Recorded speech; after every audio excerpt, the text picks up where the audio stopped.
quickly shift focus and tell you the macroeconomic data that we were just anticipating just a while ago. FY20 GDP advance estimates are out at 5%. Let me first take it across to our guests who are joining us, Maithili Busnurmat as well as Madan Sabnavis. Maithili, hi, good evening. The estimate, the range was anywhere between 4.9% to anywhere between 5.4%, and the number that has come in is 5%. How should one be reading this number at a time when, there are mixed indicators whether the second half is going to point towards recovery or not?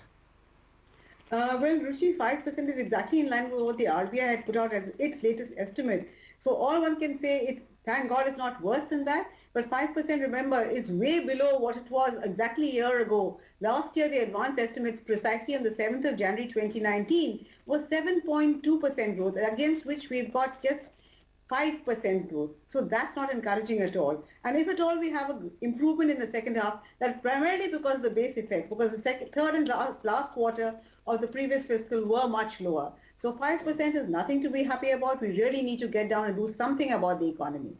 That given the fact that in the first and second quarter growth was in the region of 5 and 4.5%, we would be in this particular range of 5%, because for certain variables you also take the latest data which is available up to say October or November, which is being used for this extrapolation.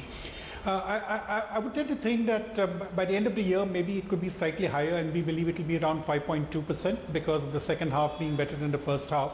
But as you've rightly said, I think the situation is definitely not one of comfort, and definitely this does give an indication to the government that when you have the budget being presented on February 1st, there are the doors open for bringing about a fiscal stimulus, because so far we have seen that whatever the government has done in terms of procedural bottlenecks being unclogged, or in terms of monetary policy from the RBI, they were more on the supply side, which hasn't worked, and we clearly need to concentrate on the demand side to bring about a revival in the economy.